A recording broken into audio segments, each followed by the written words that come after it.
मुस्तफ़ा से आशिकी का मतलब यही रह गया है कि 12वीं शरीफ में हाथों में लंबे लंबे झंडे निकालना, नारा लगाना, 11वीं शरीफ में गौसे आज़म का उर्स मनाना या बुजुर्गान दीन की उर्स की महफिलें मुनक़िद करना। क्या पैगम्बर आज़म सल्लल्लाहु तआला अलैहि वसल्लम को मानने का मतलब यही रह गया है? क्या हमारे बुजुर्गों ने, हमारे पीरो मुर्शिद ने जो हमें पाठ पढ़ाया, उन्होंने जो हमें सिखाया, उन्होंने जो हमें गाइडलाइंस दिया है, क्या ये यही है? अगर हम अपने जीवन का जायजा लें तो क्या हम अपने आप को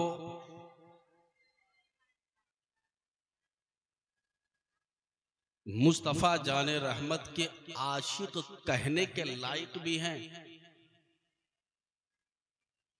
क्या हम अपने जीवन को देखकर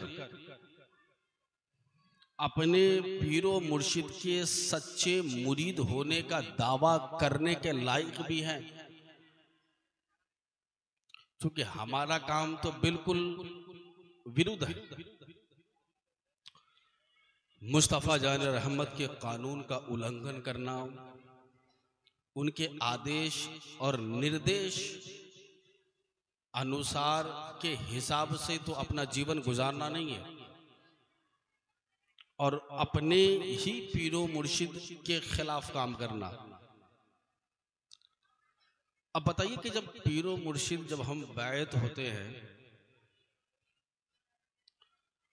हमारे पीर साहब कहते हैं कि बेटा कभी झूठ नहीं बोलना है, नमाज कभी नहीं छोड़ रही है, ग़ीबत चुगली नहीं करनी है, दूसरों को कष्ट नहीं पहुंचाना है, दूसरों को टॉर्चर नहीं करना है, दूसरों को संकट की घड़ी में देखकर कहकहा नहीं लगाना है, दूसरों का मजाक नहीं उड़ाना है, दूसरों की इंसल्टी नहीं करनी है। अब बताइए कि ये सारी बातें जो हमारे पीर साहब हमसे कहते हैं, क्या किसी भी एक बात पर हम खड़े उतरे हैं? हम तो झूठ बोलते हैं पीर साहब के खिलाफ, नमाज नहीं पढ़ते हैं पीर साहब के कहने के खिलाफ, सारी बुराइयां करते हैं और अपने ही पीर साहब के खिलाफ काम करते हैं। तो अब आप हमें ये बताएं कि पीर साहब का फैज हमें कैसे मिलेगा?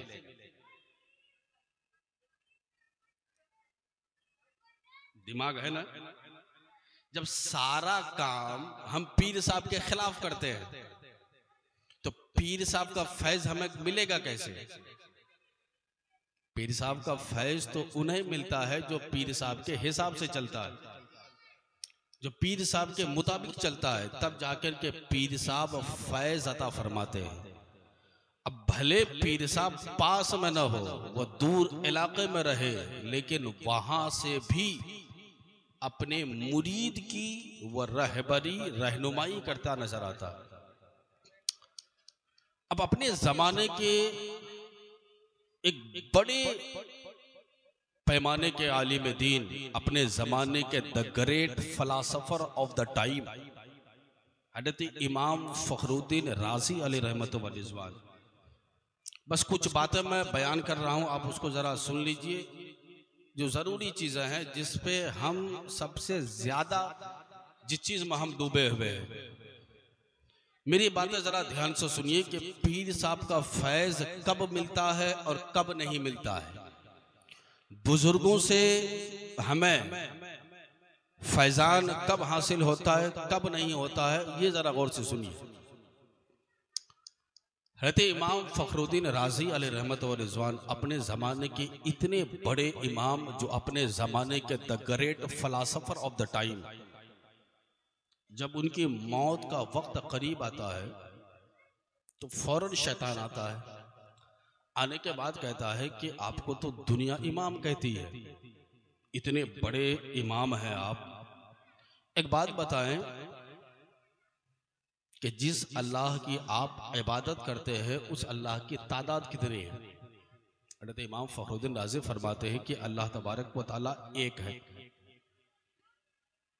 शैतान कहता है कि अगर एक है इसकी दलील दीजिए, कोई प्रूफ दीजिए, कोई विटनेस पेश कीजिए, हम कैसे मान लें कि अल्लाह एक है। हज़रत इमाम फखरुद्दीन राज़ी अलैहि रहमत व रिज़वान ने आपने दलील पेश की, एक दलील, दो दलील, 10 दलील, 100 दलील। शैतान ने दलील की कटिंग कर दी, कहा कि इससे काम नहीं चलेगा, दूसरी दलील पेश करो। आपने 360 दलीलें अल्लाह के एक होने पर पेश की। कितने बड़े इमाम थे। अब हम इस जमाने के हम लोग तो कमजोर आलिम दीन है, ज्यादा से ज्यादा 20-30 दलील देंगे, बस हमारा काम खत्म। लेकिन चूंकि वो अपने जमाने के great philosopher of the time, अपने जमाने की इतने बड़े आलिम दीन, उन्होंने 360 दलीलें पेश की। उन 360 दलीलों की शैतान ने कटिंग कर दी, और दलील पेश करो। तो इमाम फखरुद्दीन राज़ी दिल में सोचते हैं कि अब इससे ज्यादा कोई दलील तो हमारे पास नहीं है, अब हमारा क्या बनेगा, क्या होगा। कहीं ऐसा तो नहीं कि कहीं ईमान पर खातिमा ही नसीब न हो। बस इसी सोच और फिक्र में थे कि पीरो मुर्शिद को याद किया। गैब से आवाज आती है कि फखरुद्दीन राज़ी, तू शैतान से ये क्यों नहीं कहता है कि मैं बगैर किसी दलील के खुदा को एक मानता हूं। अब दलील दूंगा तब न तू दलील की कटिंग करेगा। अब जब मैं कोई दलील ही नहीं दूंगा तो तू करेगा क्या। तो मैं बगैर किसी दलील के खुदा को एक मानता हूं। अब पीरो मुर्शिद थे कई मील की दूरी पे, वहां पीर को पता है कि मुर्शिद, मेरा मुरीद जो है वो किस हालत, किस सिचुएशन में है। वहां से पीरो मुर्शिद ने रहनुमाई फरमाई, तो वो थे पक्के मुरीद। अब हम देखें अगर हमारी हालत, हमारी सिचुएशन, तो बिल्कुल तो अपने पीरों के खिलाफ है। ये 60 से 70 साल जिंदगी जो अल्लाह ने हमें दी, अब इस जिंदगी का जो हम इस्तेमाल करते हैं, खाना पीना, सोना, अच्छा सा मकान बनाना, अच्छी सी गाड़ी खरीदना है, अच्छी सी लाइफ, एक लग्जरियस लाइफ गुजारना है। अब इस अच्छी सी जिंदगी गुजारने के लिए अब चाहे नमाज छोड़नी पड़े छोड़ दो, मालिक निसाब होने के बाद ज़कात छोड़नी पड़े छोड़ दो, साहिब इस्तिताअत होने के बावजूद हज छोड़ना पड़े छोड़ दो, यानी अल्लाह की नाराजगी मोल लेनी है। बस अपना जो एक शैतानी ड्रीम है, जो एक शैतानी सपना है, बस उसको साकार करना है। कि बस मेरा जो शैतानी जो प्लान है, मेरा जो एक शैतानी जो प्रोजेक्ट है, बस वो कंप्लीट हो जाए।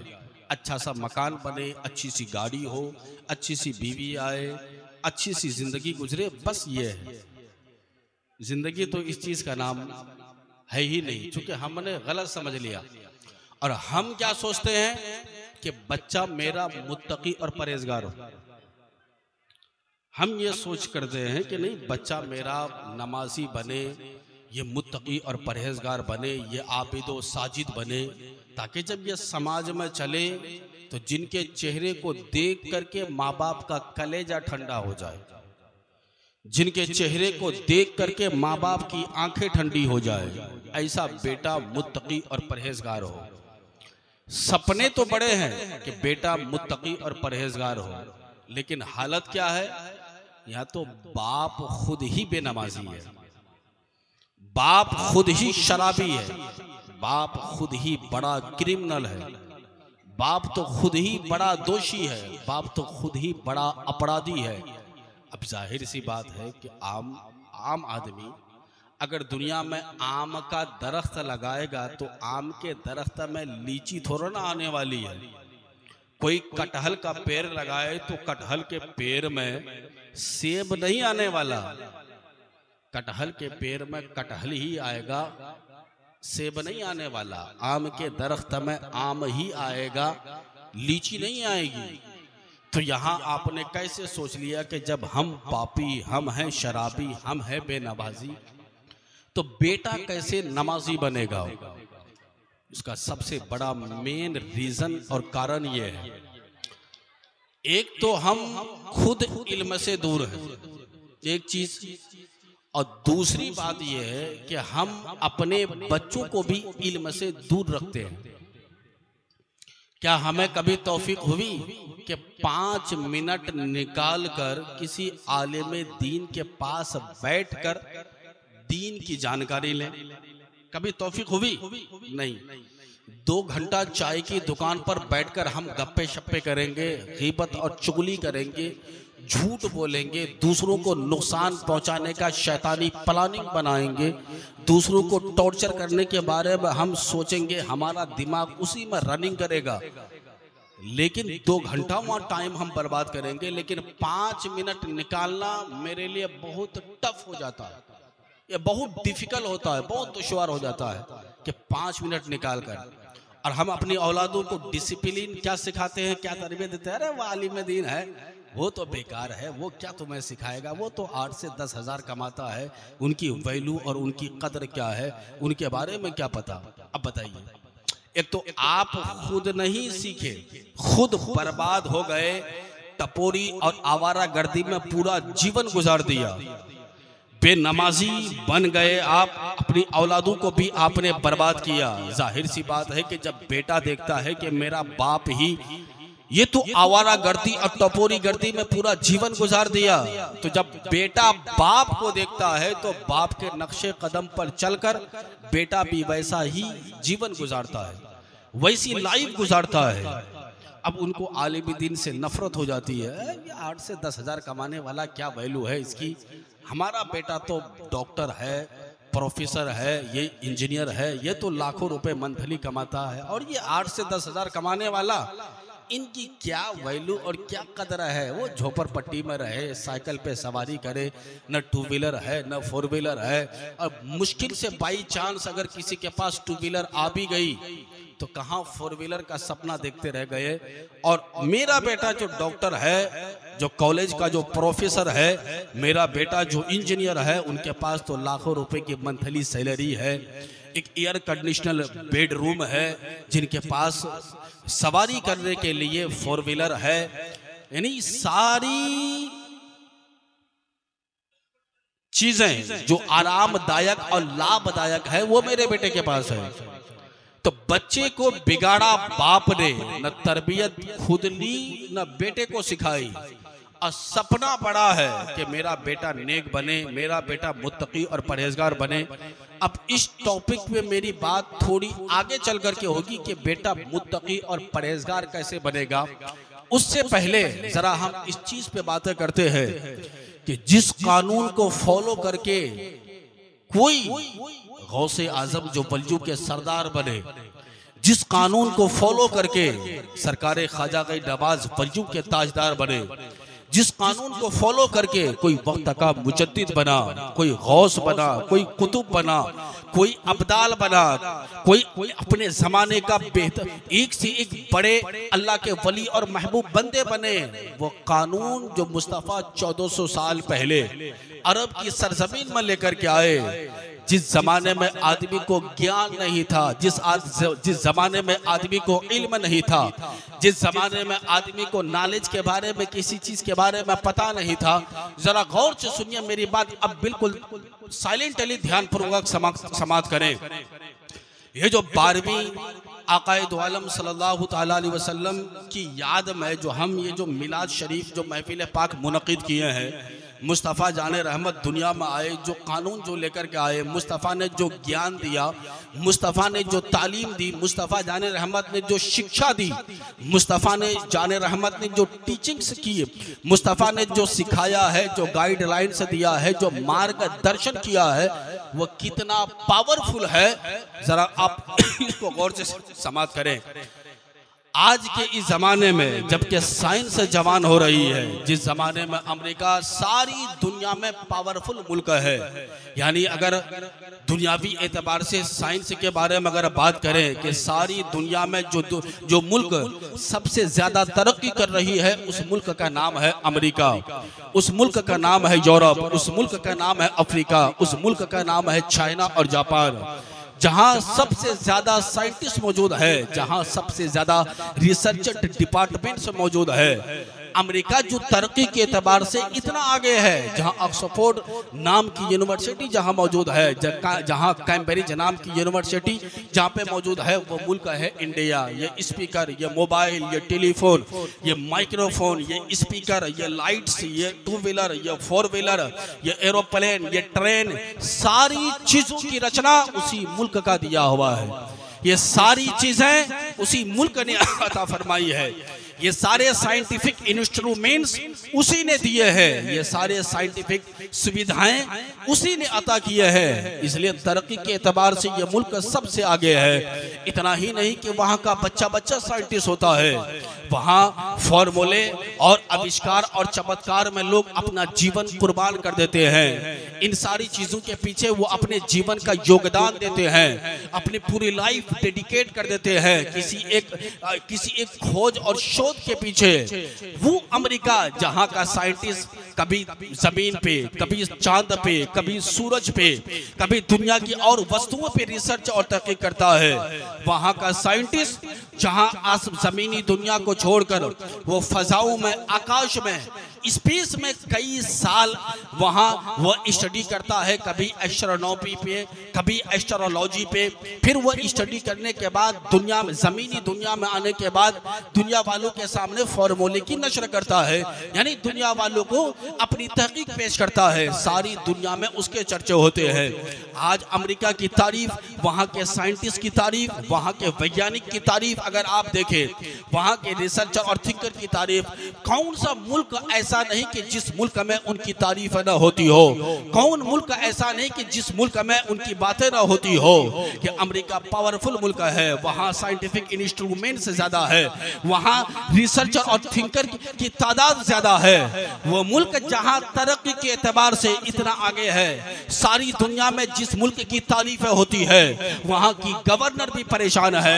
एक अलग बात है कि साइंटिफिक डेवलपमेंट से के एतबार से, विज्ञानी प्रगति के एतबार से हमारा मुल्क अमेरिका आगे है, तारीफें तो हो रही है, लेकिन जो हमारी समाजी हालात है, जो हमारे मुल्क की सिचुएशन है, जो हमारे मुल्क का वातावरण है, ये इतना खराब है कि जहां हर 24 घंटे में एक लड़की अपना बिस्तर चेंज करती है, जहां बेशुमार लड़कियां बगैर शादी के बच्चे को जन्म देती है, जहां बेशुमार लड़कियां बिन विवाहित वो बच्चे को जन्म देती है। अपनी बेइज्जती से बचने के लिए वो लड़कियां कभी शहर के गलियों में, कभी कोचों में, कभी बाजारों में, कभी मार्केटों में वो बच्चे को छोड़ देती है। उन अनाथ बच्चों को पालने के लिए गवर्नमेंट को जरूरत पड़ती है एक अनाथ आश्रम, एक अनाथालय की, ताकि इन अनाथ बच्चों की तालीम वहां पे हो, वहां उनके एजुकेशन का खर्चा, वहां उनके पालन पोषण का खर्चा, वहां उनकी एजुकेशन का खर्चा, वहां उनके पालन पोषण का खर्चा, यानी सारे खर्चे, सारी वस्तुएं, सारी रिस्पॉन्सिबिलिटीज, सारी जिम्मेदारी ये गवर्नर उठाती है। तो गवर्नर परेशान है अपने मुल्क के वातावरण से कि हमारे मुल्क में हर 24 घंटे में सैकड़ों केस दर्ज हो जाते हैं। हर 24 घंटे में जहां चोरी और डकैती दिन दहाड़े होती है, बैंक लूटना, एटीएम लूटना, दूसरों का मर्डर करना, करना, दूसरों की हत्या करना, ये जुल्म करना, अत्याचार करना, गरीबों को सताना, दूसरों को टॉर्चर करना, दूसरों को सताना, गवर्नमेंट परेशान। हमारा मुल्क जो तरक्की के एतबार से सारे मुल्क में, सारी दुनिया में फेमस है, लेकिन समाजी एतबार से हमारे मुल्क के हालात इतने खराब है, हमारे मुल्क के वातावरण खराब है। दुनिया क्या कहेगी कि जहां इतने ज्यादा पढ़े लिखे लोग मौजूद हैं, जहां इतने सारे साइंटिस्ट मौजूद हैं, जहां इतने सारे वैज्ञानिक मौजूद हैं, जहां इतने सारे रिसर्चर मौजूद हैं, उस मुल्क के हालात इतने खराब है। एक बदनुमा दाग है, एक काला धब्बा है उस हमारे मुल्क के ऊपर। गवर्नमेंट परेशान है। सारे रिसर्च को, सारे साइंटिस्ट दानों को पार्लियामेंट में बुलाया। बुलाने के बाद कहा कि कोई एक ऐसा कानून बताओ, कोई एक ऐसा ज़ाब्ता बताओ कि जिस ज़ाब्ते को हम अपने मुल्क में नाफिज करें तो हमारे मुल्क का वातावरण ठीक हो जाए, हमारे मुल्क की सिचुएशन ये आउट ऑफ कंट्रोल ना हो, ये कंट्रोल में हो जाए, हमारे कंट्रोल में रहे। साइंसदान कहते हैं कि ठीक है, मुल्क को अपने कंट्रोल में रखने के लिए, समाजी हालात को, मुल्क के वातावरण को ठीक करने के लिए जरूरी है कि आप आर्मी बढ़ा दे, पुलिस बढ़ा दे, पुलिस का दस्ता बढ़ा दे, आप जगह जगह आप पुलिस चौकी और छावनी लगा दे, यानी जगह जगह पुलिस स्टेशन हो, हर गली और हर शहर में पुलिस की ड्यूटी आप लगा दे, डे एंड नाइट ड्यूटी बढ़ा दे। जब रात और दिन पुलिस ड्यूटी करेगी तो कोई क्राइम नहीं होगा, कोई जुर्म नहीं होगा, कोई अपराध नहीं होगा, कोई क्रिमिनल क्राइम नहीं करेगा, कोई अपराधी अपराध नहीं करेगा, कोई दोषी दोष नहीं करेगा, कोई मर्डरर किसी का मर्डर नहीं करेगा, कोई हत्या करने वाला किसी की हत्या नहीं करेगा। जरूरी है कि आप इस प्लान को आप आगे बढ़ाएं, आप इसको आगे बढ़ाएं। गवर्नमेंट ने क्या काम किया? आर्मी बढ़ा दी, फौज बढ़ा दी, पुलिस बढ़ा दी, जगह जगह गली गली पुलिस स्टेशन का इंतजाम हुआ, डे एंड नाइट ड्यूटी बढ़ा दी। आर्मी तो बढ़ती चली गई, रिजल्ट जीरो वाटे सन्नाटा। आर्मी बढ़ती चली गई, क्राइम बढ़ता चला गया, आर्मी बढ़ती चली गई, जुर्म बढ़ता चला गया, पुलिस बढ़ती चली गई, क्राइम बढ़ता चला गया, जुल्म बढ़ता चला गया, रेप की घटनाएं पहले से कहीं ज्यादा दर्ज होने लगी। गवर्नमेंट परेशान है कि जहां गवर्नमेंट एक भारी रकम, एक भारी डॉलर उस अनाथ आश्रम में खर्च करना पड़ती है गवर्नर को। अब जाहिर सी बात है, वो मुल्क जो तरक्की के एतबार से इतना आगे है, अगर अपने खजाने में से 30 से 40% खजाना अगर वो अनाथ आश्रम में इन्वेस्ट करे, अगर वो अनाथालय में खर्च करे, तो जाहिर सी बात है वो मुल्क आगे कैसे बढ़ेगा। गवर्नमेंट परेशान, सरकारें चिंतित हैं, करे तो क्या करे, न कोई प्लान है, न कोई मनसूबा है, न कोई कानून है, न कोई ज़ाब्ता है। फिर से पढ़े लिखे लोगों को, फिर से बुद्धिमान लोगों को, फिर से माइंडेड लोगों को जो हाईली क्वालिफाइड एजुकेटेड थे उनको बुलाया। बुलाने के बाद कहा कोई दूसरा ज़ाब्ता तलाश करो, कोई दूसरा कानून तलाश करो जो हमारे मुल्क का वातावरण ठीक कर दे। वो साइंटिस्ट कहते हैं, वो वैज्ञानिक कहते हैं कि ठीक है मैं कानून तो तलाश करूंगा, लेकिन मुझे टाइम चाहिए, मुझे महीने चाहिए, मुझे साल की जरूरत है। गवर्नमेंट कहती है कि ठीक है तुम महीना ले लो, साल ले लो, लेकिन कोई ज़ाब्ता लेकर के आओ, कोई कानून लेकर के आओ। कुछ महीने के स्टडी के बाद, कुछ साल के अध्ययन के बाद फिर से उस पार्लियामेंट में वो बुद्धिमान लोग, वो पढ़े लिखे लोग, वो ज्ञानी लोग, वो तालीम याफ्ता लोग, वो एजुकेटेड लोग बैठते हैं। बैठने के बाद कहते हैं ऐ सरकार, ऐ प्राइम मिनिस्टर, हमारे मुल्क के हालात इतने भी खराब नहीं हैं, आप इतने चिंतित क्यों हैं, आप इतने टेंशन में क्यों हैं, आप इतने फिक्रमंद क्यों हैं। तो गवर्नमेंट कहती है कैसी बात कर रहे हो, जब जहां हर 24 घंटे में इतने सारे रेप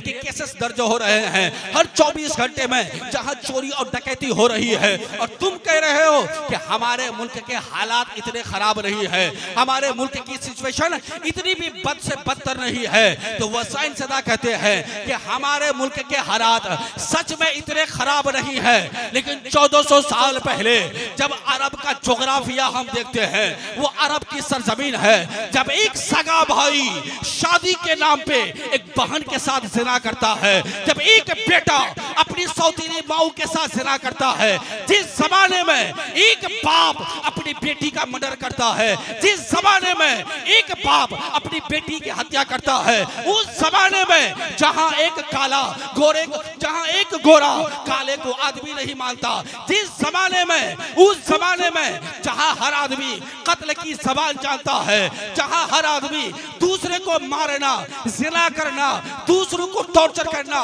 ये उनका रोजाना का काम था, बहादुरी वाला काम था।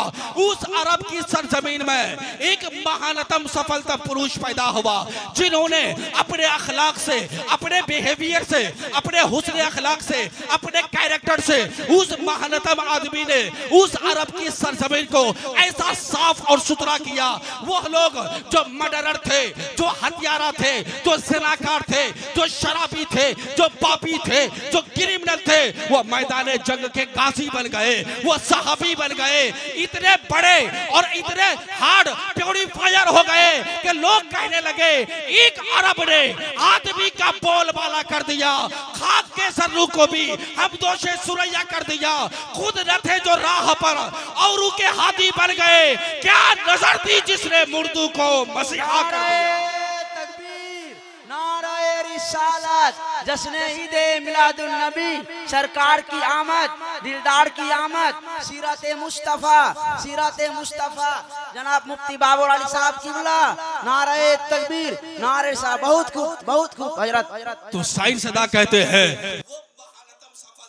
न कोई आर्मी है, न कोई जुडिशरी है, न कोई पुलिस है, न कोई ड्यूटी है। उस महानतम आदमी अकेला तने तरह उस अरब के समाज को इस तरह से साफ और सुथरा किया, इस तरह से पाक और पवित्र कर दिया।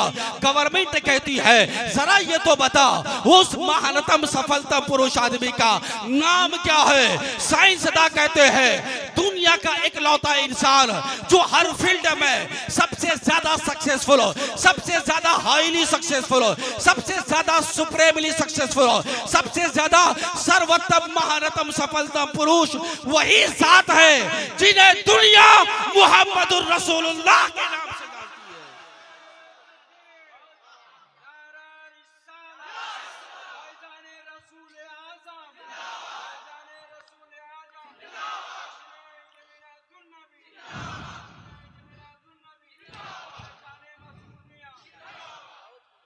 तो साइंस अदा कहते हैं he is the only man in history who was supremely successful on both level religious and secular. तारीख का एक लौता इंसान है मुस्तफा जो हर फील्ड में कामयाब है, चाहे मानव इतिहास के जिस फील्ड में आप देख ले।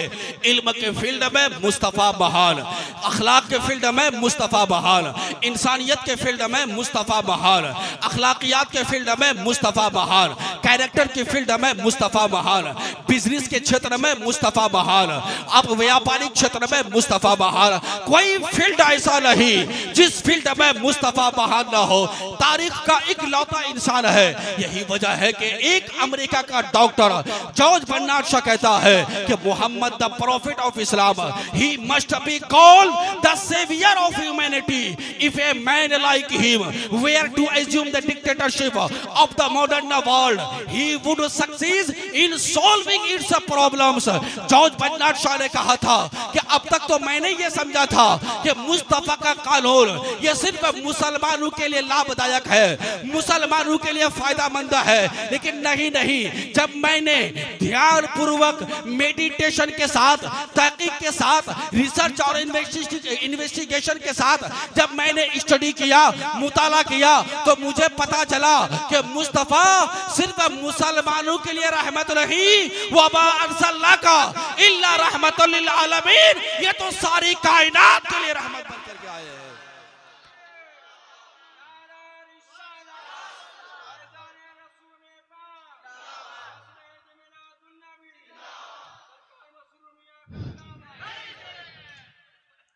इसलिए एक गैर मुस्लिम स्कॉलर जो ईसाई है, एक क्रिश्चियन है, वो क्या कहता है कि if a man like him, अगर कोई मुस्तफा जाने रहमत को अपना लीडर, अपना आका, अपना रहबर, अपना रूलर तस्लीम कर ले तो दुनिया में कोई ऐसा प्रॉब्लम है ही नहीं जिस प्रॉब्लम का सलूशन मुस्तफा के पास ना हो। दुनिया में कोई समस्या ऐसी नहीं जिस समस्या का समाधान मुस्तफा जाने रहमत के पास हो। कि कितने अफसोस की बात है हम पर कि उसी महानतम सफलतम पुरुष मुस्तफा जाने रहमत की उम्मत में हम और आप पैदा किए गए हैं। जिस कानून मुस्तफा से आज अमेरिका फायदा उठा रहा है, जिस मुस्तफा के कानून से आज चाइना और जापान तरक्की कर रहा है, जिस मुस्तफा के ज़ाब्ते से आज रूस और इटली तरक्की के कगार पर है, लेकिन अफसोस की बात है कि उसी मुस्तफा का कलेमा पढ़ने वाला, उसी मुस्तफा की गुलामी का पट्टा गले में डालने वाला, उसी मुस्तफा से इश्क का इजहार करने वाला ये मुस्तफा का उम्मती कितने बेकार है कि मुस्तफ़ा की आंखों की ठंडक के लिए नमाज भी नहीं पढ़ते हैं, मुस्तफ़ा को खुश करने के लिए ये झूठ से दूर भी नहीं रहते हैं, मुस्तफ़ा को खुश करने के लिए गीबत और चुगली से दूर भी नहीं रहते हैं। मुस्तफ़ा का सच्चा वफादार वो होता है जो सही माने में मुस्तफ़ा के कानून को फॉलो करता है, मुस्तफ़ा के आदेश अनुसार अपना जीवन समर्पित करता है, मुस्तफ़ा जाने रहमत के मुताबिक जो अपना जीवन गुजारता है हकीकत में वही सक्सेसफुल होता है, वही सफल और कामयाब होता है। मैंने एक बात छेड़ी थी कि बेटा मुत्तकी और परहेजगार कैसे पैदा होता है। आज के इस जमाने में कुछ लोग हैं थोड़ा पढ़ लिख क्या लिए, थोड़ी सी तहकीक क्या आ गई, लोग समझते हैं कि हमसे बड़ा दुनिया में कोई नहीं है। वो ये सोच रखते हैं अमेरिका जहाँ कैम्ब्रिज है, जहाँ ऑक्सफोर्ड नाम की यूनिवर्सिटी दुनिया में मौजूद है, कैम्ब्रिज का प्रोफेसर वो कहता है अभी हमारी हालत क्या है, अब बच्चे नेक क्यों नहीं पैदा होते हैं। इस जमाने में मुश्किल से 100 में कोई 0.5% ऐसा हो जाए कि जहां माँ के पेट से कोई अल्लाह का वली पैदा हो। बहुत 0.5% यानी 1% भी नहीं, 1% से भी आधा % जो मादरजाद वली हो। ऐसा होता क्यों नहीं? चूंकि हम हैं कैरेक्टर लेस, हम हैं पापी, हम हैं शराबी, हम हैं बेनमाजी, हम हैं जुआरी, हम हैं सूदखोर, सूद खाने वाले, हम हैं दूसरों को ठगने वाले, हम हैं दूसरों की प्रॉपर्टी पे गंदी नजर डालने वाले, हम हैं दूसरों का हक मार कर खाने वाले, हम हैं दूसरों की अपने भाई और अपने बहन की प्रॉपर्टी पे नाजायज कब्जा जमाने वाले, हम हैं दूसरों को टॉर्चर करने वाले। तो जाहिर सी बात है कि जब बाप पापी होगा, जब माँ पापी होगी तो कहां से होगा। अब यहाँ हालत क्या हमारी माओं की कि ये गोद में लेकर के बच्चे को दूध भी पिलाएगी और दूध पिलाने के साथ साथ इधर मुंह चलाएगी, फला तो ऐसी है, फला तो ऐसी है, वो गीबत, वो चुगली, वो गाली। अब जाहिर सी बात है कि यहाँ एक तरफ से बच्चे को दूध भी पिला रही है, वहीं दूसरी तरफ से दूसरे की बुराई भी कर रही है। तो ब्लड का असर ब्लड पर होता है, खून का असर खून पर होता है। दरख्त आप लगा रहे हैं आम का तो उसमें आम आएगा, आप चाहते हैं कि आम के दरख्त में लीची आ जाए, ये नहीं होने वाला। अब मुत्तकी और परहेजगार कैसे पैदा होता है, जरा आज के साइंसदानों की बातें आप सुने।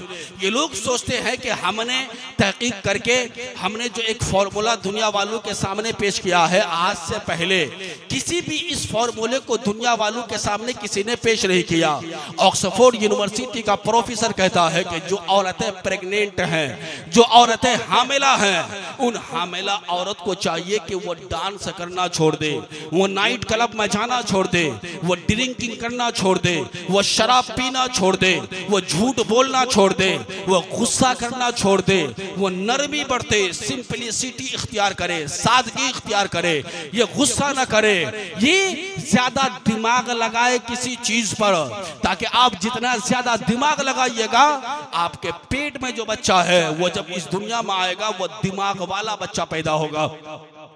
औरतों को चाहिए, हामिला औरतों को, वो काजू खाए, वो बादाम खाए, इन ताकतवर चीजों का इस्तेमाल करें। जितनी ताकतवर चीजें आप खाएंगे, जितना दिमाग आप किसी चीज पे लगाएंगे उतना, और जितनी नरमी आप इख्तियार करेंगे, तो आपका जो बच्चा पैदा होगा वो बच्चा उतना माइंडेड पैदा होगा, वो बच्चा उतना पावरफुल पैदा होगा। क्या आपने देखा नहीं, या तो हमारा 25 साल का नौजवान भाई है जी, ये जो टपोरीगिरी कर रहा है, लेकिन अमेरिका और चाइना और जापान का 12 से 14 साल का बच्चा वो तहकीक करता है, वो रिसर्च करता है, वो इन्वेस्टिगेट करता है, वो मेडिटेशन करता है, फिर एक फॉर्मूला दुनिया वालों के सामने पेश करता है। कहाँ 12 से 14 साल का बच्चा और कहाँ 25 साल का नौजवान जो टपोरीगिरी करे, ये गुटखा खाए, चाय की दुकान पे बैठ करके गुटखा मुंह में डाल करके ये चाय पिए, ये बीड़ी और सिगरेट पी करके अपने आप को दिखाए कि मुझसे बड़ा रिचेस्ट मैन दुनिया में कोई नहीं है, मुझसे बड़ा पावरफुल दुनिया में कोई नहीं है। अब बताइए कि ये बड़ा काम कैसे करेगा, ये रिसर्च कैसे करेगा, ये कैसे साइंटिस्ट बनेगा, ये कैसे वैज्ञानिक बनेगा, ये कैसे तहकीक करेगा, ये कैसे डॉक्टर बनेगा, ये कैसे इंजीनियर और प्रोफेसर बनेगा। तो साइंसदान कहते हैं वही हाल है ऑक्सफोर्ड यूनिवर्सिटी का, वही हाल है रूस का जो रिसर्च डिपार्टमेंट का जो सबसे बड़ा तबका है, वहां भी साइंटिस्ट कहते हैं कि आप जो हामिला औरतें हैं वो दिमाग लगाएं, वो झूठ ना बोले, वो डांस ना करे, वो सिंगिंग ना करे, वो नरमी इख्तियार करे, वो सादगी इख्तियार करे, ये शांत रहे।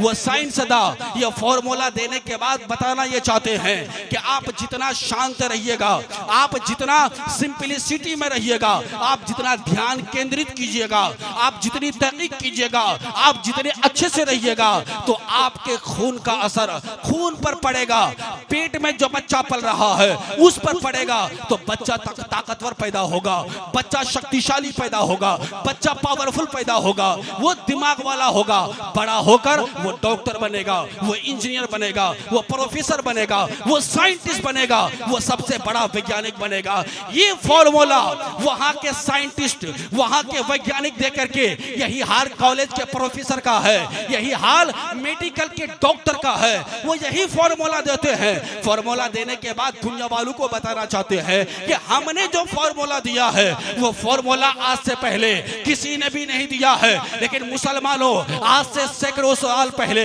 एक बच्चा जीलान की धरती में पैदा हुआ था। वो बच्चा जब मदरसा पढ़ने जाता है, उस्ताद कहते हैं पढ़ो बेटा, औज़ बिल्लाह बिस्मिल्लाह, बच्चा पढ़ लेता है। अब उस्ताद कहते हैं सूरह फातिहा पढ़ो, बच्चा कहता है मैं पढ़ूंगा नहीं इसके आगे, तो कहां से उस्ताद कहते हैं अगर यहां से नहीं पढ़ेगा तो फिर कहां से पढ़ेगा? वो कहता है कि मैं 19वां पारे से पढ़ूंगा। उस्ताद कहते हैं फिर ये 18 पारे, क्या तुम्हें पढ़ना नहीं है? वो बच्चा जवाब देता है कि ये 18 पारे मैंने हिफ्ज कर लिए हैं। उस्ताद कहता है ये 18 पारे तुम्हें कैसे याद हो गए? वो बच्चा जवाब देता है कि मेरी माँ 18 पारे की हाफिजा थी, जब तक वह कुरान पढ़ती नहीं, घर का काम काज करती नहीं, तो माँ जमीन में रह करके कुरान पढ़ती थी, पेट में रह करके मैंने 18 पारे को हाफिज कर लिया।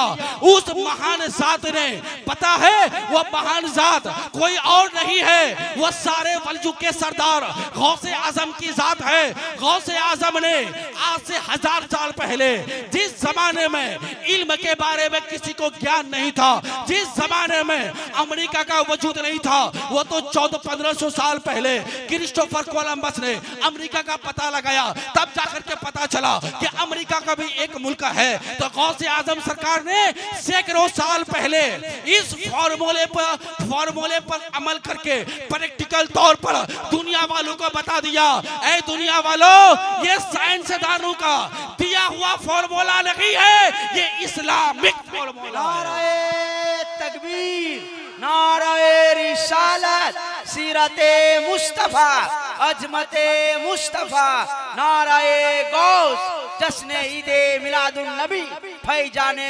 कलीमी नारे तकबीर नारे। अफसोस की बात है यहाँ तो माँ बाप ही हो गए बेनमाजी, यहाँ तो माँ बाप ही हो गए शराबी, यहाँ तो माँ बाप ही हो गए नाफरमान। तो बच्चा कैसे बनेगा? क्या कभी आपने सुना नहीं? वाकया बताना मकसद नहीं है, जो रिजल्ट आउट होता है वो बताना मकसद है। क्या आपने सुना नहीं? एक अल्लाह का मर्द मुजाहिद, एक बंदा जो कई दिन तक रोजा रख रहा था, नदी में बहता हुआ सेब मिला, उसको खा लिया। शरीय एतबार से शरीफ फतवा तो यह है वो कोई क्राइम नहीं है, वो कोई जुर्म नहीं है। अगर बहते पानी में ऐसी कोई चीज मिले कि जिसको ना उठाने में वो चीज खराब हो जाए, बर्बाद हो जाए, तो ऐसी चीज, ऐसी सूरत में जो भी उस चीज को उठाएगा वही उसका मालिक हो जाएगा। तो उस मर्द मुजाहिद ने सेब को जब उठाया, और सेब एक ऐसी चीज है कि अगर आप उसको उठाएंगे नहीं, पानी में रहेगा तो वह गल के सड़ के खत्म हो जाएगा, बर्बाद हो जाएगा। तो वो उसको जो भी उठाएगा वही उसका मालिक हो जाएगा। तो शरीय एतबार से यह कोई जुर्म नहीं था, कोई अपराध नहीं था, कोई क्राइम नहीं था, लेकिन उसके बावजूद भी उस एक सेब की माफी के लिए 10 से 12 साल बाग की रखवाली करना बगैर किसी बदले में, बगैर किसी एवज में। है कोई मुसलमान बंदा जो किसी दूसरे मुसलमान भाई के घर का काम एक दिन कर दे बगैर किसी पैसे के बदले में? एक दिन करना तो बहुत दूर की बात है, 5 मिनट निकालना उनके लिए टफ है। बोला कौन जाएगा फालतू में काम करने के लिए? हमारा परिवार है, हमारा पेट है, हमें उस तरफ ध्यान देना है। लेकिन उस मर्द मुजाहिद ने 10 से 12 साल तक बाग की रखवाली की बगैर किसी पैसे के बदले में, और फिर उनके टर्म और कंडीशन के मुताबिक एक अपाहिज लड़की के साथ शादी करने के लिए तैयार हो जाना। अब बताइए, कुरान का एक फॉर्मूला है, कुरानी हुक्म है, इन्नल्लाह ला युदीउ अजरल मुहसिनीन। अल्लाह तबारक व तआला कभी भी एहसान करने वाले का बदला बर्बाद नहीं फरमाता है, ज़ाय नहीं फरमाता है। तो उस मर्द मुजाहिद ने 10 से 12 साल तक जो फुकट में, जो फ्री में उनकी जो सेवा की, उनकी जो खिदमत की, अल्लाह ने क्या बदला दिया कि जब उन दो पवित्र आत्माओं का मिलन होता है तो उन दोनों के मिलन से जो तीसरा वजूद क्रिएट होता है, वो कोई फिल्म का एक्टर नहीं, वो कोई क्रिकेटर नहीं, वो कोई दुनिया का बादशाह नहीं, बल्कि वही बच्चा, उसी बच्चे को दुनिया सारे वलियों के सरदार गौसे आज़म जानती है। जब माँ बाप मुत्तकी और परहेजगार होते हैं, जब माँ बाप नमाजी होते हैं, जब माँ बाप आबिदो जाहिद होते हैं, तो उनके शिकम से जो बच्चा पैदा होता है वो भी मुत्तकी और परहेजगार होता है, वो भी आबिदो साजिद पैदा होता है। लेकिन अफसोस की बात है कि हमें अपने अंदर चेंजिंग लाने की ज़रूरत है, हमें अपने अंदर बदलाव लाने की ज़रूरत है, हमें अपने अंदर सुधार लाने की ज़रूरत है। अब जाहिर सी बात है कि जब हम नमाजी नहीं बने, और लोग नमाज पढ़ते भी कम हैं, जब 50 साल पार कर जाएंगे, जब बुढ़ापा आ जाएगा, जब कमर सही से काम नहीं करेगी, जब पैर सही से काम नहीं करेगा, जब लाठी के सहारे चलना होगा, तब जाकर के मस्जिद का रुख करेंगे, तब जाकर के हम दाढ़ी रखेंगे। अब आपका जो बच्चा है वो देखेगा मेरा बाप तो 50 साल तक आवारागर्दी किया, टपोरीगिरी किया, अब 50 साल के बाद मेरा बाप नमाजी बना, तो बेटा तो यही समझेगा ना, नौज़ुबिल्लाहि मिन ज़ालिक, कि इसका मतलब ये है कि 50 साल से पहले नमाज पढ़ना नहीं है, 50 साल के बाद नमाज पढ़ना है, 50 साल के बाद दाढ़ी रखनी है, और उससे पहले क्या करना है? बस टपोरीगिरी करो, दूसरों की माँ बहन बेटियों के ऊपर गंदी नजर डालो, बस ये काम रह गया। छोकरे नौजवान यही करते हैं। अब आइए जरा मैं आपको बताऊं, हमें अपने अंदर चेंजिंग और बदलाव लाने की जरूरत है। अगर चाहते हैं कि नहीं आपका बेटा मुत्तकी और परहेजगार बने, तो पहले आप मुत्तकी परहेजगार बनिए, आप नमाजी बनिए, तब बेटे को कहिए बेटा चलो मेरे साथ नमाज पढ़ने के लिए, तब बेटा शर्म के मारे बाप के साथ नमाज पढ़ने जाएगा। अब अफसोस की बात है, हम ओलमा को कोसते हैं, हजरत 10 से 12 हज़ार हम आपको तनख्वाह दे रहे हैं, स्टेज में मुकर्रिर को कोसते हैं कि मैंने आपको बुलाया, मैंने इतना ज़्यादा नजराना दिया आपको, लेकिन आप एक पूरी महफिल में एक भी आदमी को नमाजी नहीं बना पाए, तो क्या ये आलिम दीन का काम है नमाजी बनाना? ये मुकर्रिर का काम नहीं है, ना ही इमाम का काम है, ना किसी आलिम दीन का। ये अगर आपको रहनुमाई करे तो ये इनका उपकार है आप पर, इनका एहसान है आप पर कि आपको ये सही रास्ते की हिदायत दे रहे हैं। वरना नमाजी बनाने का काम किसका है? जरा मुस्तफ़ा से पूछिए तो हुजूर फरमाते हैं कि मुरू औलादकुम बिस्सलात व हुम अबनाउ सब'i सिनीन। हुजूर फरमाते हैं बाप को हुक्म देते हैं, मुकर्रिर को नहीं, आलिम दीन को नहीं, मुदर्रिस को नहीं, मस्जिद के इमाम को नहीं। किसको कह रहे हैं? बाप को कह रहे हैं कि बेटे को नमाज पढ़ने का आदेश दो। कब? जब उसकी उम्र 7 साल हो जाए। जबकि 7 साल की उम्र में बच्चा बालिग नहीं होता है। बालिग होने के बाद शरीयत के अहकाम उस पर फर्ज होते हैं, उससे पहले नहीं। हिकमत क्या है? उसके बाद आगे फरमाते कि वदरिबूहुम अलैहा, उसको मार करके नमाज पढ़ाओ। कब? जब उसकी उम्र 10 साल हो जाए। और 10 साल की उम्र में भी बच्चा बालिग नहीं होता है, बालिग होने के करीब होता है लेकिन वो बालिग नहीं होता है। अब बताओ कि ये हिकमत क्या है, कारण और रीजन, इसमें मिस्ट्री क्या है, जरा गौर से सुनिए। हिकमत ये है, बच्चा है, 7 साल का बच्चा है, उसको नमाज पढ़ने का आदेश अगर आप देते हैं, ये बच्चा है, कभी फज्र पढ़ेगा तो जोहर छोड़ेगा, कभी जोहर पढ़ेगा तो असर छोड़ेगा, कभी मगरिब पढ़ेगा तो ईशा छोड़ेगा। अब ये 7 से 10 साल का जो 3 साल का एक लंबा जो पीरियड है, लंबा जो एक अरसा है, 10 साल की उम्र में मार करके नमाज पढ़ाओ। हिकमत यह है कि अब बच्चा जो 3 साल से कभी फज्र पढ़ रहा था, जोहर छोड़ रहा था, कभी जोहर पढ़ रहा था, असर छोड़ रहा था, अब ये 10 साल की उम्र में जब मार करके नमाज पढ़ाओगे, वो जो कभी फज्र पढ़ रहा था, जोहर छोड़ रहा था, वो छोड़ेगा नहीं, वो नमाजों का पाबंद बन जाएगा। और जब वो नमाज का पाबंद बालिग होने से पहले बन जाएगा, तो बालिग होने के बाद बेटे को कहना ही नहीं पड़ेगा कि बेटा तू नमाज पढ़, बेटा नमाज का आदी बन गया। लेकिन अफसोस की बात है, एक तो हम ही बेनमाजी हैं और हम अपने बच्चों को डिसिप्लिन भी नहीं सिखाते, उनको तरबियत नहीं देते, उनको तो हम उलमा से दूर रखते हैं। अरे क्या जाओगे, वो तो घटिया आदमी है।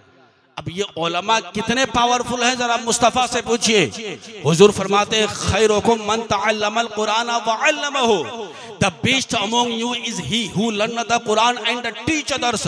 हुजूर फरमाते हैं कि तुम में सबसे बेहतर, सबसे बेटर वो है जो कुरान सीखता है और दूसरों को सिखाता है।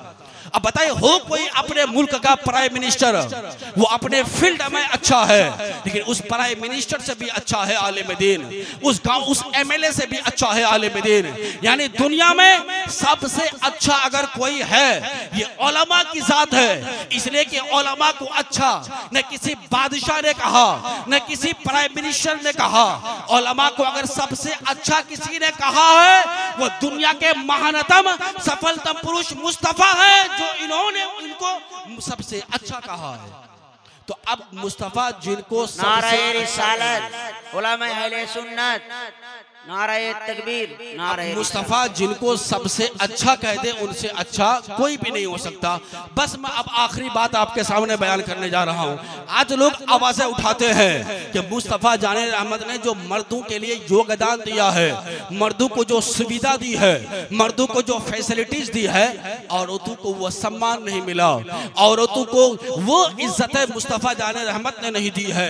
2016 से एक नारा चला था, बेटी बचाओ बेटी पढ़ाओ, यानी बेटी को बचाना भी है, बेटी को पढ़ाना भी है। अब बताइए, नारा 2016 से स्टार्ट हुआ, क्या रेलवे स्टेशन, क्या प्लेटफॉर्म, क्या बस स्टेशन, यानी जहां पे आप देख ले हर जगह एक ही नारा लग रहा था कि बेटी बचाओ बेटी पढ़ाओ। ये नारा किसने दिया?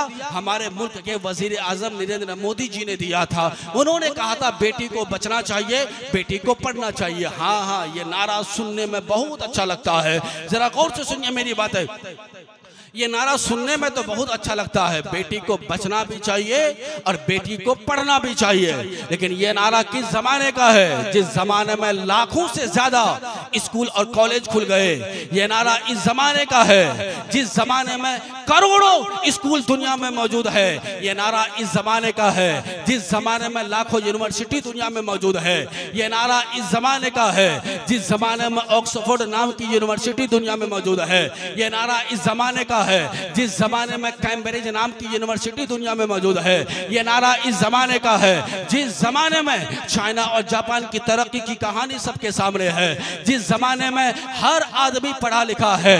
क्या इसका मतलब कि 2016 में यह नारा लगा तो क्या इससे पहले बेटी को पढ़ाने का रिवाज और बेटी को बचाने का रिवाज नहीं था? अगर 2016 से पहले बेटी को बचाने का और बेटी को पढ़ाने का रिवाज नहीं था तो वो बच्चियां जो आज से 25 से 30 साल पहले जो लड़कियां IAS ऑफिसर बनी, जो लड़कियां DM बनी, जो लड़कियां सरकारी जॉब कर रही है, जो लड़कियां गवर्नमेंट सर्विस कर रही है, तो फिर अगर पढ़ने का रिवाज नहीं था तो वो कहां से IAS ऑफिसर बनी? वो कैसे जॉब कर रही है? वो कैसे सर्विस कर रही है? वो कैसे दूसरों को टीचिंग दे रही है? इसका मतलब यह है कि ये नारा पहले से चला आ रहा है। और फिर ये नारा किस जमाने का है?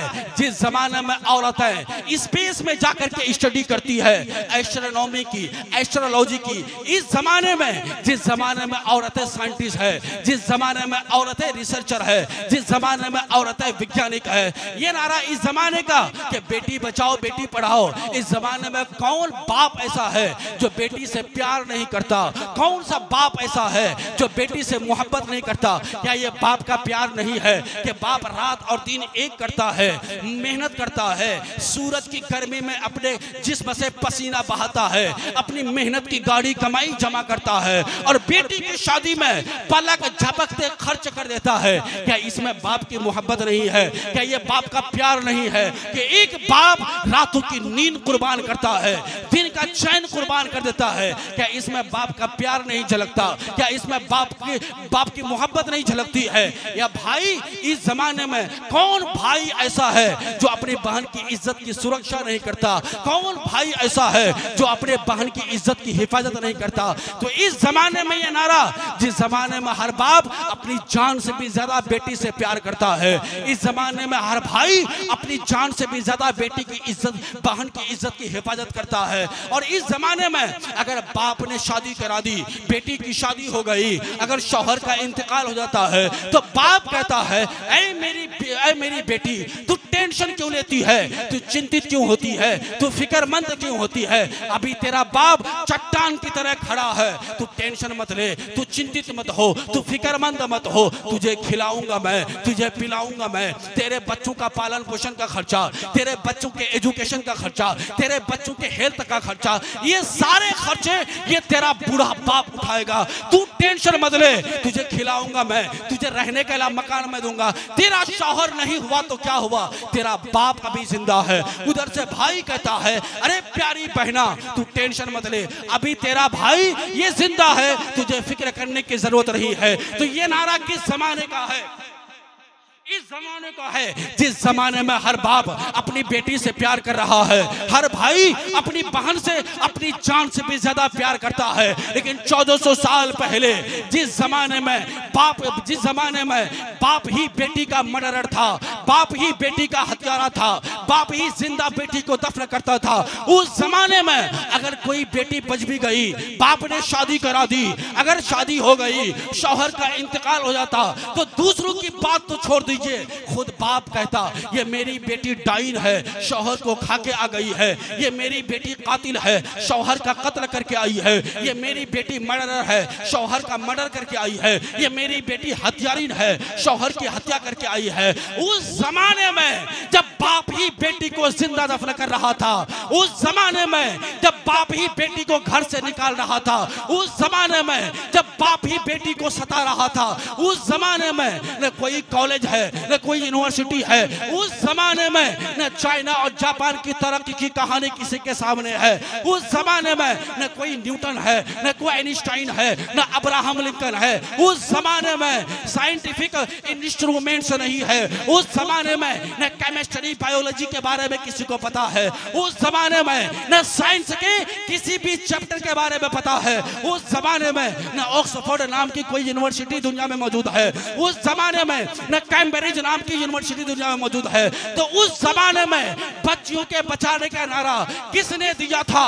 वो एक जात थी जिसने कहा था कि अगर बेटी जिसने अपनी एक बेटी को पाला पोसा, उसको अच्छी तरबियत दी, उसका पालन पोषण किया, या 2 बच्ची को पाला, उसकी अच्छी तरबियत की, उसका अच्छा से देखभाल किया और उसकी अच्छी से परवरिश की, तो मुस्तफ़ा फरमाते हैं कि वो जन्नत में मेरे साथ ऐसे रहेगा जैसे कि ये 2 उंगलियां आपस में मिली हुई है। फिर क्या था उस महानतम सफलतम पुरुष आदमी ने, उस मुस्तफ़ा जाने रहमत ने, जब बेटी की पैदाइश का कलेक्शन, बेटी की पैदाइश का रिश्ता जन्नत से कर दिया, फिर क्या था? कल तक वही बाप जो बेटी का मर्डरर था, वही बाप जो बेटी का हत्यारा था, वही बाप जो बेटी का गला दबाता था, अब वही बाप बेटी की पैदाइश की तमन्ना करता है, परवरदिगार एक बेटी दे दे ताकि मुस्तफ़ा के फरमान के मुताबिक मुझे भी जन्नत मिल जाए। फिर अरब में वो क्रांति आई तो बेटी को बचाने का नारा अगर किसी ने दिया है, न न्यूटन ने दिया है, न आइंस्टाइन ने दिया है, न अब्राहम लिंकन ने दिया है, न किसी गांधी ने दिया है, न अंबेडकर ने दिया है, अगर नारा दिया है तो मुस्तफ़ा जाने रहमत। नाराए तकबीर, नाराए रिसालत, नाराए हैदरी, अजमते मुस्तफ़ा, सीरते मुस्तफ़ा, फैजाने कलीमी, नाराए तकबीर, नाराए। जिस जमाने में जहां बाप ही बेटी से नफरत करता था, उस जमाने में बेटी को बचाने का नारा मुस्तफ़ा ने दिया।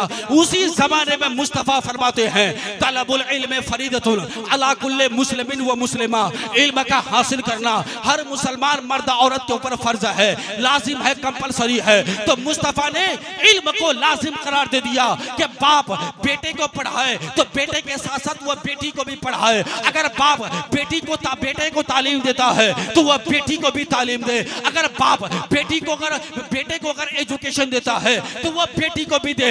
मुस्तफ़ा ने दोनों के लिए इल्म को लाजिम करार दे दिया। तो बेटी के बचाने का नारा, बेटी के पढ़ाने का नारा अगर किसी ने दिया है, वो दुनिया की कोई और जात नहीं, इस पूरे ब्रह्मांड का तो लाजवाब बेमिसाल सुपरमैन है, वही मुस्तफ़ा की जात गिरामी है।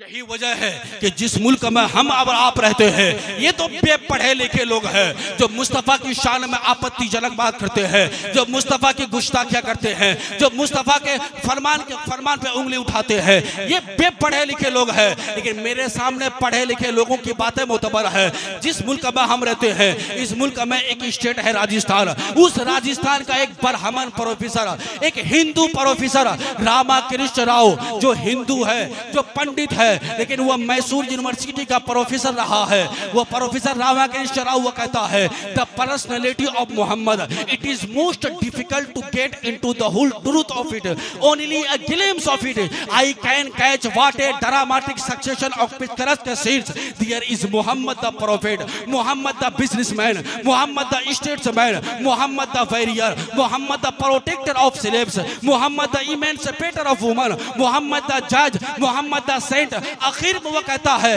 All these magnificent roles in this departments of human activities he is like a hero.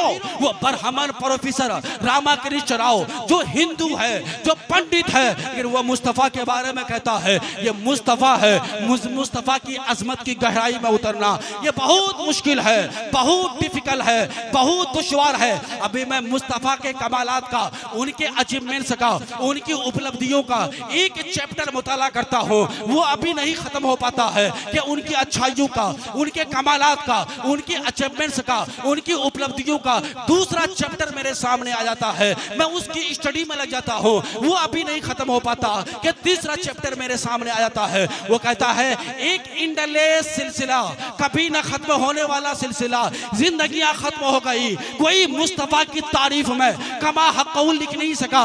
यही वजह है कि दुनिया के उस्ताद हजरात कहते हैं दुनिया का सारा दरख्त वो कलम हो जाए, दुनिया का सारा समंदर वो सियाही में तब्दील हो जाए, फिर भी मुमकिन नहीं मिदाते रसूल अकरम चाहे मसरूफ सारी खुदाई हो जाए। और इसी को जब दुनिया का सबसे बड़ा साइंटिस्ट, दुनिया का सबसे बड़ा वैज्ञानिक आला हज़रत सरकार फरमाते हैं, तो फरमाते हैं ऐ रज़ा खुद साहिबे कुरा है, मद्दाहे हुजूर तुझसे कब मुमकिन हो फिर मिदहत रसूलुल्लाह।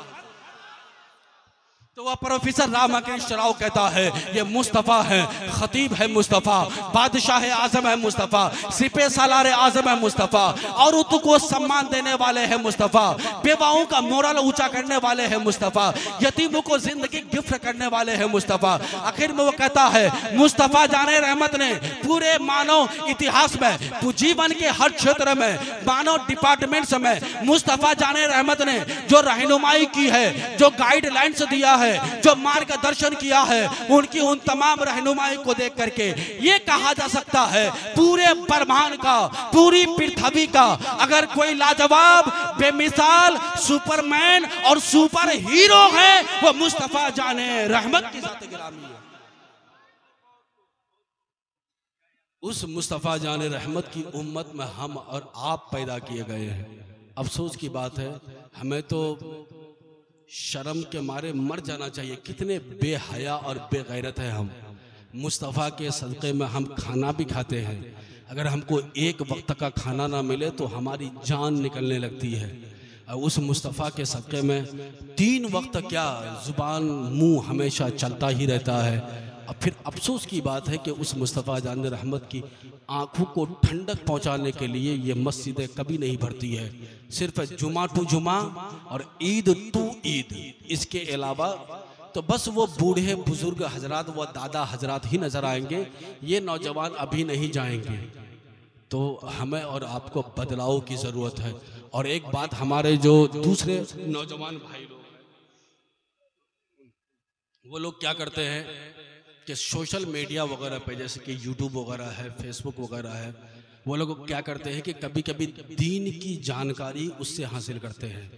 ऐसा आपको नहीं करना है, क्योंकि सोशल मीडिया में बहुत सारे चैनल्स ऐसे हैं जो गैर मुक़ल्लिदीन, जो वहाबी, निचरी, रावजी, जो देवबंदियों का है। अब जाहिर सी बात है कि जब आप पढ़े लिखे नहीं हैं तो पहली बार में जो बातें आप सुनिएगा वो बातें फ़ौरन आपके जहन में बस जाएगा। अब उसके बाद अगर आपके गांव के मुफ्ती साहब, मुफ्ती हबीबुर रहमान साहब अगर आपकी रहनुमाई करेंगे कि नहीं ये गलत है, ये सही है, तो आप क्या कहेंगे, हजरत आप गलत बोल रहे हैं, मैंने सुना यूट्यूब में वो ऐसा कह रहे थे। तो इसलिए आप उन सोशल मीडिया के पीछे मत रहिए। आपके गांव में बेशुमार आलिम दीन है, अगर आप इनके पास जाकर के दीन की जानकारी लेते हैं तो दीन की जानकारी लेना अलग सवाब, उनके चेहरे का दीदार करना अलग सवाब, उनके पास बैठना अलग सवाब। क्या आपने नहीं सुना हुजूर ने फरमाया मन ज़ारा आलिमन फका अन्नमा ज़ारनी। हुजूर ने फरमाया कि जिसने किसी आलिम दीन के चेहरे की जियारत की, मुस्तफ़ा फरमाते हैं कि उसने मेरे चेहरे की जियारत की। अब बताइए कि आलिम दीन के चेहरे के दर्शन को मुस्तफ़ा ने अपना दर्शन करार दिया। हुजूर फरमाते हैं कि जिसने किसी आलिम दीन के पास बैठा, गोया कि वो मेरे पास बैठा। और हुजूर फरमाते हैं कि जो दुनिया में मेरे साथ बैठेगा, खुदाए ताला उसे जन्नत में मेरे साथ बैठाएगा।